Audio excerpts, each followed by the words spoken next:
Aqui é a professora Sandra, nós vamos para a quinta aula de matemática, que é a última dessa sequência de atividades do caderno Aprender Sempre, e nós vamos para figuras geométricas planas.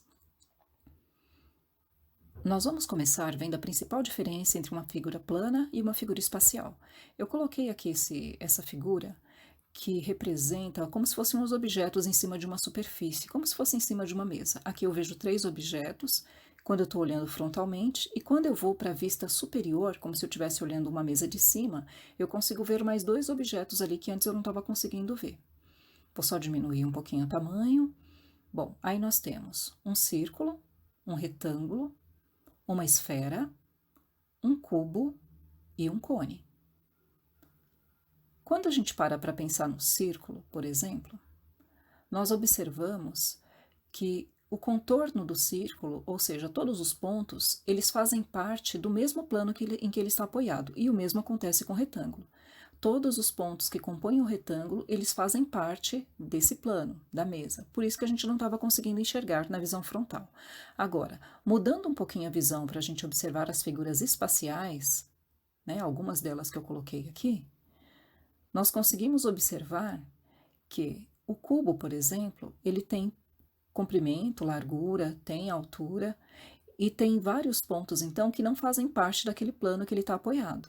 O mesmo acontece com a esfera e com o cone. Então, ele tem pontos que não estão no plano de apoio. O nosso objetivo principal é estudar as figuras geométricas planas principais, e nós vamos começar pelo estudo do quadrado. Pelo menos as características básicas dele. Então, coloquei aqui o desenho de um quadrado, e ele possui as seguintes características: 4 ângulos de 90 graus, que estão destacados aí com a setinha vermelha, que é o ângulo reto, 4 lados de mesma medida, 4 lados iguais. E para a gente fazer o cálculo da área, a gente pega lado vezes lado.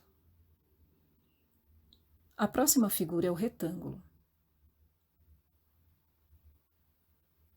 Nós temos 4 ângulos de 90 graus, como no quadrado.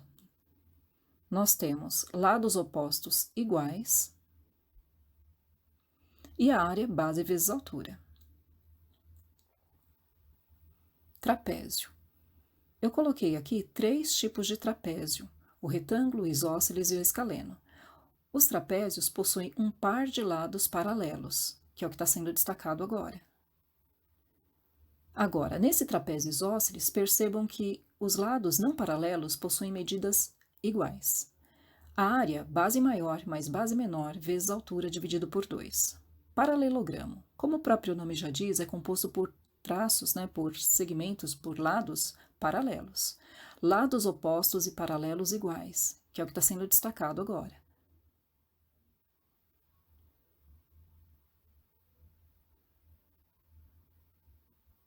Os ângulos opostos também são iguais, possuem a mesma medida. E a área, base vezes altura. Triângulo. Aqui eu coloquei um triângulo equilátero, que tem 3 lados com a mesma medida. Um outro tipo de triângulo é o triângulo isósceles, que tem pelo menos 2 lados com a mesma medida. E eu coloquei também um triângulo escaleno, 3 lados de comprimentos diferentes. Em relação ao triângulo, nós temos outros tipos de classificação, que nós veremos em outro momento. Curiosidade: soma dos ângulos internos, 180 graus. O círculo, que dessas figuras que estão sendo colocadas, é a única que é diferente. Ela possui um diâmetro, que é a distância de uma bordinha até a outra.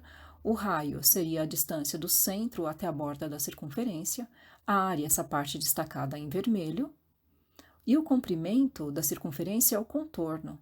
Para a gente calcular o comprimento, a gente pega o 2, multiplica pelo π vezes o raio, que é um estudo que a gente vai fazer um pouquinho mais na frente. Losango. O losango também é um quadrilátero, como as outras figuras que nós vimos, possuem lados iguais, uma diagonal menor e uma diagonal maior. Para cálculo da área, nós multiplicamos diagonal maior vezes a diagonal menor e dividindo por 2. Podem pegar os seus materiais, então, e resolver os exercícios 9 e 10, que são os últimos do caderno Aprender Sempre. Obrigada.